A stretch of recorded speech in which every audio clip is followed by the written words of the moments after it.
ወይስ ይዞር እየነገረች አይደለም እንዴ ዘብረው ነው የምትነግረው እንዴ ዮናስ ትዘምኝ ምን እንዳለሰብረው ገና እንዳለሰብረው እንዴ መጸንሰው አባቴ ጸሎት የሚያቀርበው ነገር አለ ትውልዱ እንዲቀጥል ስነ ስርዓቱ እንዲቀጥል ማለት ነው ተናገሪ ተናገሪ ካሎነ አሁን እሺ ነገር እየነገረች አይደለም እኮ ያሸች እኮ ውሃ ነው እያለ ጸበል ምናምን ሲያጠጣ እንዴ እና ጸበል እኮ ጥሩ እኮ ነው እንዴ ስንቱ ነው ያለው በጸበል ወላ ምንም ሰብረው ነው ወላ ለኩል እንደረውሻል ዮናስ ተረጋጋ ያዙት ዮናስ የኛ ነገር ተሰምኛለሽ እኔ ለብዙ ነገር አሁን አንድ ጀበና ስለተበረ ነው እንዲምታረችው ወይኔ አባቴ ይቅርበልኝ ወይ ነበረው ነገር ምንድነው አባትሽ ይቅርበልሽ ዮናስ እንዴ አንተ ልቀቅ አንተ አገባም ልቀቀኝ አገባም አንተ ልቀቀኝ እንዴ ዮናስ ምን ሆነ ነው አንቺ ነው የምትለኝ ሄሎ ምን አባ ቀርቶ ነው እኔ ጋር የምትደውለው ቆይ አንቺ እኮ አላሳዝንሽም እኮ እኔ ባለቤትሽ አይደለም እንዴት እንደዚህ ጠፋያለሽ እንዴት ተነቃለሽ ምን አርጊ ነው የምትለኝ ቢገባ አባቴ ባለውለታክ ነው እሺ ሰው አደረገው እሱ ለኔ እያሰቃየኝ እያሰቃየኝ ያኔ አንተ ዮናስ ተረጋጋ ቆይ ጀበናውንማ እንዳነካው እንዴ እንደዛ አይደለም ቆይ ዮኒ ባሌ ማን ተሰምኛለሽ ማለት ነው ከዚህ ላይ ማውጣት አለብሽ እሺ ልቀቀኝ አንተ ልቀቀኝ ቆይ እኔ መጣ እንደዛ ማድረግም አይለበም ዮናስ እኔ እመጣለሁ መምጣትም ካለብኝ እኔ እመጣለሁ ንገረው እንጂ ጀበናውን እንዳይነካው እሱ ለስማሮና እሱ ባውቱ ነው ለስማሮና ላሳይሽ እንዴት እንደምነው ተረጋጋ ዮናስ በጀበናው ምን ያለው በፈጣሪ ነው ያለው እሺ ጽንሱ ማለት ነው እዛ ዶክተሮች እሺ ግራ ነው የገባችሁ በቃ ጽንሱ ውስጥ ያለው ነገር በጣም የሚያስጠላ ማለት በጣም ነው የሚያስጠላ ግልጽ አድርገህ ንገረኝ እስቲ ወይኔ እንዳልኩ ነው ባህዳ አምልኮ ምናምን ስለምታመልክ ውስጧ ላይ ያለው ነገር በጣም የሚያስጠላ ነገር ነው ማለት ሰው አይደለም ወይኔ ሰው አይደለም ትለኛለህ እንዴ ይበና አይ ግልጽ አድርገህ እንድትነግረኝ ስለፈለኩኝ ነው እኔ እዚህ ጋር አሁን ያምታታኸኝ ስለሆነ ምንድነው ውስጧ ላይ ያለው ከተማ አንቺን እኮ ያልፈለኩበት ቦታ የለም እኮ ትሰምኛለሽ አንድ ነገር ልንገርሽ ምን ቀረክ እዚህ ቤት ውስጥ ያለው ነገር ከዚህ በኋላ እንደዛ ነገር እኔ ቤት ውስጥ አይደረግም እሺ ምንድነው እዛ ቤት ውስጥ የማይደረገው በቃ አሁን አስቤበታለሁ በቃ ምንም ነገር ቤት ውስጥ እንዲደረግ አልፈልግም ያ ጀበናዎች ምናምን ነገር ያምን ጀበናው ምን ሆነ ጀበናው ምንድነው አጣጥረኝ አንተ ዮናስ ተረጋጋ ቆይ ጀበናውንማ እንዳነካው እንዴ ሰምኛለሽ እንደዛ አይደለም ቆይ ዮኒ ባሌ ማን ቆይ ተረጋጋ እንዴ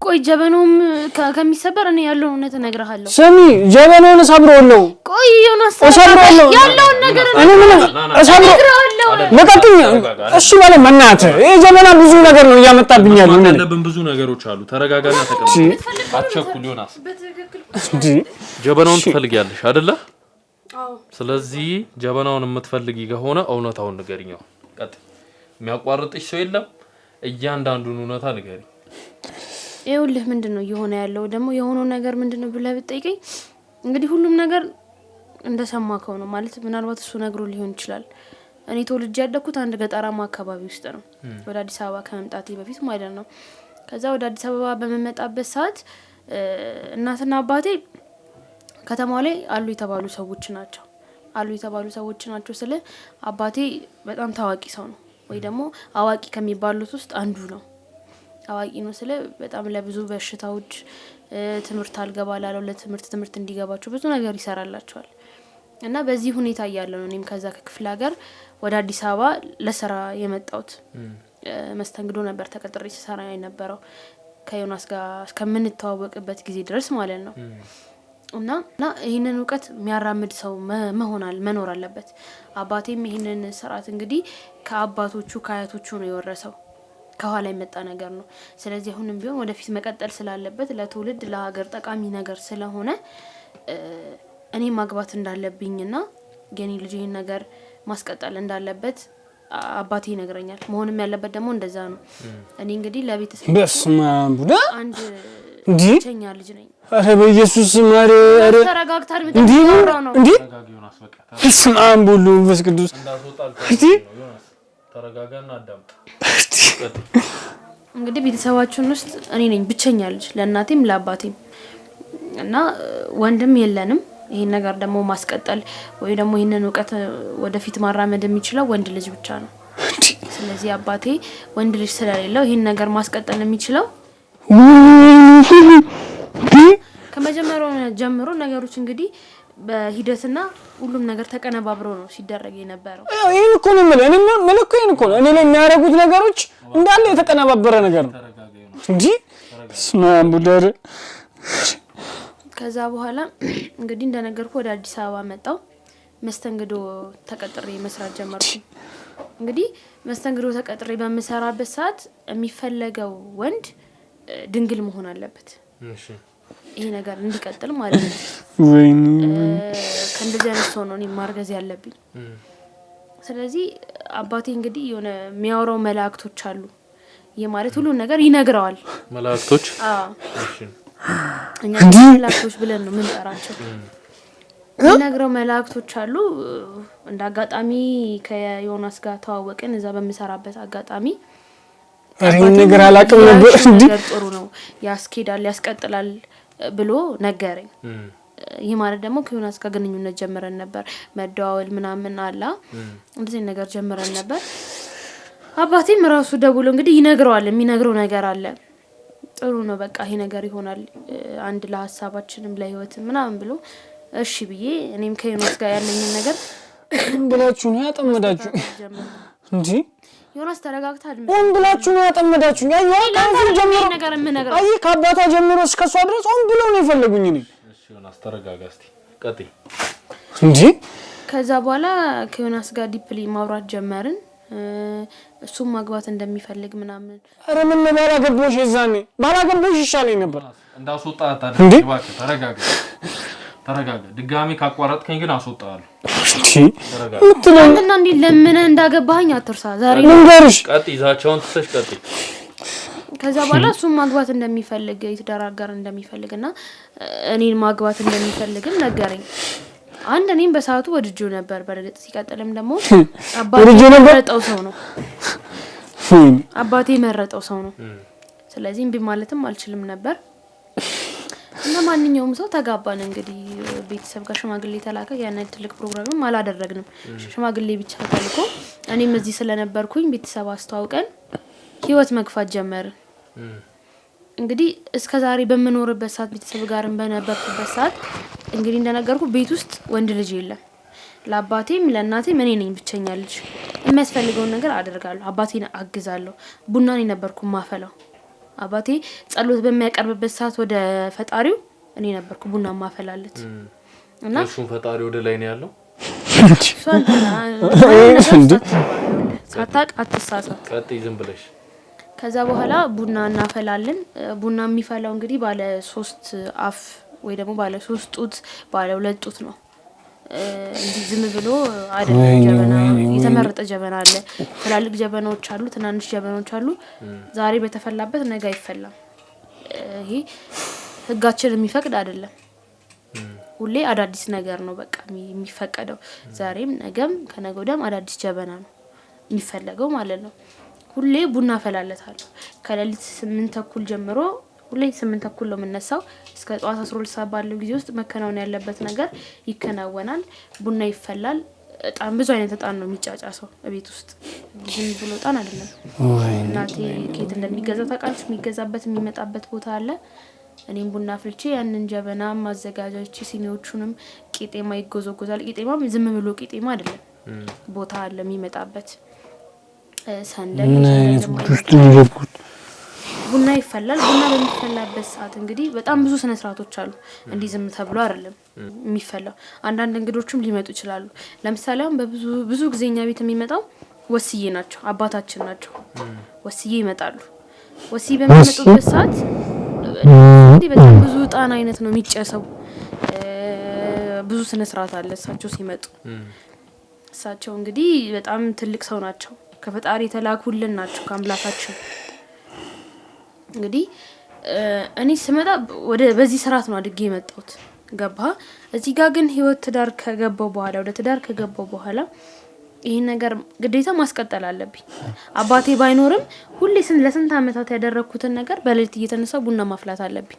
ቡና አፈላለሁ፣ ጸሎቴን አቀርባለሁ፣ እጣን አለ፣ ቄጤማ አይነትን ስለማቅ እሱንም እኔ ያዘጋጃለሁ። እንደዛ ያለን ነው እንግዲህ ከዮናስ ጋር ብዙ ጊዜ መግባባት ያቃተን።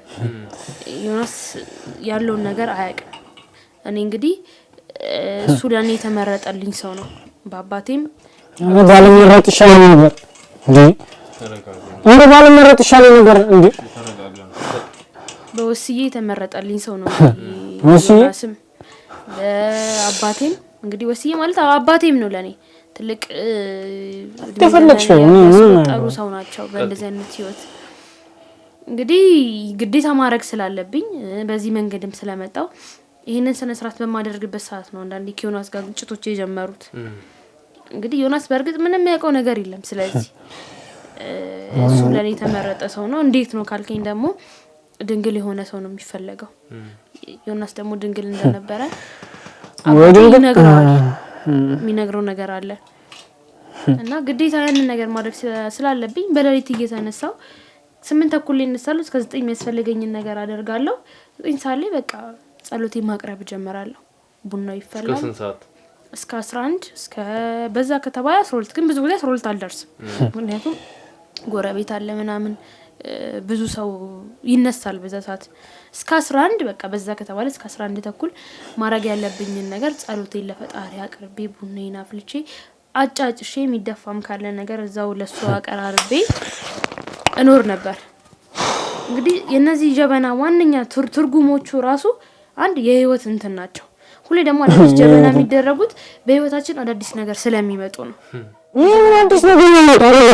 እሺ እኔ እንዴት ላውራ? እሺ እኔ እንዴት ላውራ? በመሃል አርግዘሽ ነበር አይደለ? ሁለቴ አርግዘሽ ልጅ ወርዶብሻል። ይሄ ሆኖ በምክንያት ነው? አዎ ሁለቴ ብቻ ሳይሆን 1 4 5 ራሱ ጽንስ በሆዴ ነበረ። እኔ ያልሰሩ ጉዱክ የለም። ይሄ ነገር እንዲከሸፈ ብለህ ብትጠይቀኝና ዮኒ ዛሬ ወደ 5 ከምናምን ሆኗል። 5 አመት ምናምን አልፎናል። በዚህ 5 አመት ውስጥ ልጅ ወደ 5 ምናምን ሞከረን ነበር እና ይሄ ነገር እንግዲህ ምጸንሰው አባቴ ጸሎት የሚያቀርበው ነገር አለ። ትውልዱ እንዲቀጥል ስነ ስርዓቱ እንዲቀጥል ማለት ነው። በሱ ጸሎት ነው እኔ ማረግዘው። እንዴ ነው በሱ እንዴ እሺ እኔ ቆይ እንዴ ላውራ ዮናስ ለምን አረ እንዴ እኔ እሱ እንደዚህ ያለ እንዴት ላውራ ታዲያ? ተረጋግና ተናገሪ። እኔ እንደዚህ ነገር መስማት አልፈልግም። እሺ መስማት አልፈልግም እንደዚህ ነገር ተሰምኛለሽ ነው ይሄ ማለት ነው። እሰብራለሁ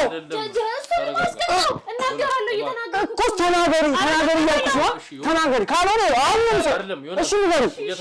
እየነገረች አይደለም እኮ እያሸች እኮ እያሸች ነው። ንገሪ እሺ ካልሆነ ተረጋጋና ንገሪ። እዚህ ጋር ያለው ንገሪ ትንገሪ አሁን እንዴት ነው የምትነግሪኝ? ተቀመጥ እባክህ አታስቸግር። ትንሽ እስኪ እናውቀውን ነገር ነው የነገርሽኝ። እማናውቀውን ነገሮች ንገሪ ካልሆነ ይሄዳል እዚህ ጋር እሺ እንደሰብረው ነው ያለው። ተቀመጥ እባክህ እንዳልገላግልልሽ። እሺ አውሪ እዚህ ጋር ያለው አውሪ። እሺ ያው እየተናገርኩ ነው ዮናስ። እስካሁን የነገረች ነገር እናውቃቸው ነገሮች ነው የነገረች። ዮናስ ተረጋጋ። ንገሪ በደንብ በቃ እንዴ ዮናስ ተረጋጋ። በቃ ንገሪ። አታስቸግር እኮ ዝም በል በቃ። ቀጥይ አንቺ። ከዛ እንግዲህ ብዙ ጊዜ ተጨናግፎብኛል። እንግዲህ እንደነገርኩ ነው ጽንሱ። የዛ ምክንያት ደግሞ እኔ በማላቀው ሁኔታ ዮናስ ነው ውሃ ነው እያለ ጸበል ምናምን ሲያጠጣ እንዴ እና ጸበል እኮ ጥሩ እኮ ነው እንዴ ስንቱ ነው ያለ በጸበል እንዴ ወንድም አንተ ማታውቅም እንዴ ብዙ እኮ ልጅ እነሱ ከእንትናቸው ጋር እናንተ ናችሁ እንደዚህ ጸበል አልፈልግም እያላችሁ እንደዚህ ነገር ውስጥ የገባችሁ። ይሄ ነገር ደግሞ ከኔ ጋር ይጋጫል። ምክንያቱም ልጅ የአባቴ ጸሎት ነው። እንደዚህ ነገር ደግሞ ከሆነ አባቴ ጸሎት ነው ንገር። አሁን ንገር ያልኩሽ ተረጋጋ ዮናስ እባክህ። ለምን አትረጋጋ? ተረጋጋ። እያወራች ነው አይደለ? ሁሉም ቀስ እያለ ይመጣል። ቀጥይ። ከአንዴም 2 3 እንግዲህ በእንደዚህ አይነት መልኩ ነው ልጅ ተጨናገፈው እና በአባትሽ ምክንያት ነው። ወኔ ጸበል ምክንያት አይደለም። ንገርሽ። እሺ ተረጋጋ ዮናስ። ጎረቤቶችን ጠይቂሽ በጸበል ስንቱን ሄዳ ነው በጸበል ምናምን ይሄ ምክንያት ምናምን እኔ አልፈልግም እሺ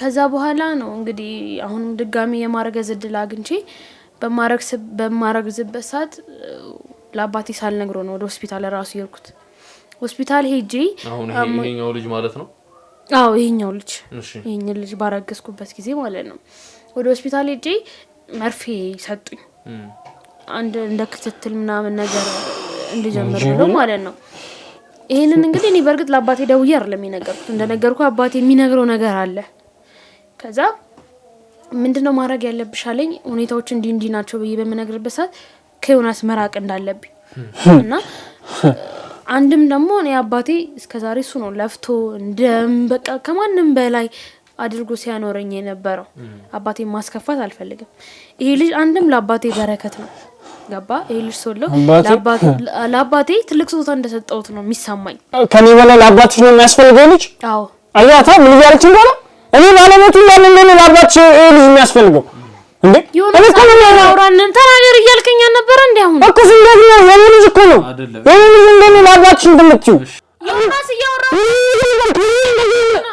ዮናስ ነው ተናግረሽ ነው ሲዞር እየነገረች አይደለም እንዴ ዘብራ ነው የምትነግረው እንዴ ዮናስ ተሰሚ ገና እንዳለ ሰብሮ ነው እሺ ተረጋጋ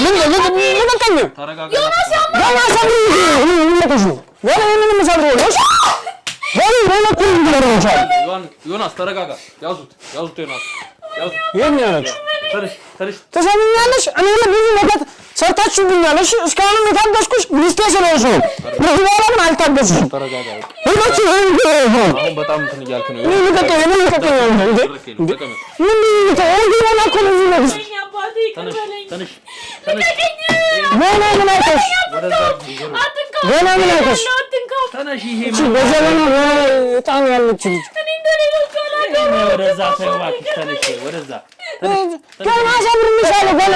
ይሰበራል እኔ አላርፍም እሺ ተረጋጋ እኔ እንዳለ እኮ ነው ያደረጋችሁ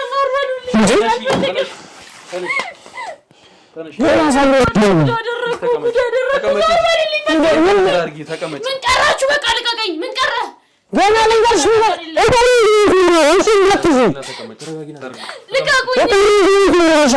አስቀምጣት እንደውም ቆይ ያኛውን ላምጠው ቆይ ቀረ ለሱ ይደርሳል ግባ እባክህ እናትሽ በጣም እኮ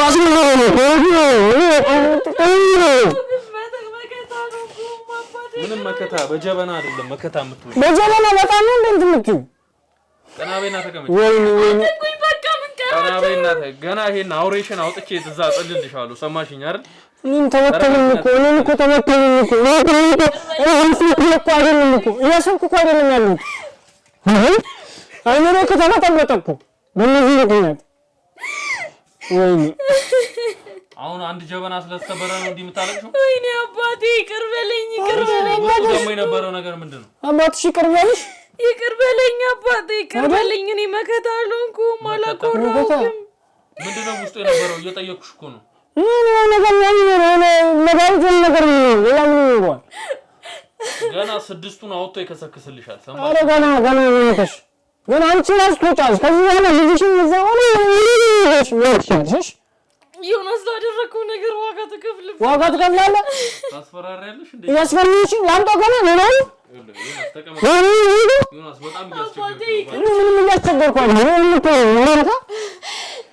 ይቅር በለኝ አባቴ ባከን ኧረ የትኛው አባትሽ ነው ይቅር ነው አባትሽ ይቅር በልሽ ላደረከው ነገር ዋጋ ትከፍላለህ ኧረ እባክሽ ተሰምኛለሽ ማለት ነው እኔ ከዚህ በኋላ ማንኛችሁንም አልፈልግም በቃ ለስኩሽ ከሚባለው በላይ ስሚ ጀበናም እስካሁን ያቆየት ለሱ ብዬ ነው ያቆየት ለምን እንዳለ ሰብራችሁ ሁሉም ተሰብሯል ሰብራችሁ ማንሽንም አልፈልግም እሺ ዮናስ እኔ በቃ ተረጋጋ እኔ አይሻር ያደረግሽው ነገር ተነሽ ይሄን ታስመረምሪያለሽ ያለው ነገር እያንዳንዱ እንትን ትያለሽ ተነሽ እኔ ወዴትም መሄድ አልፈልግም በቃ ተነሽ ወደ መጣሁበት መልሱኝ ተነሽ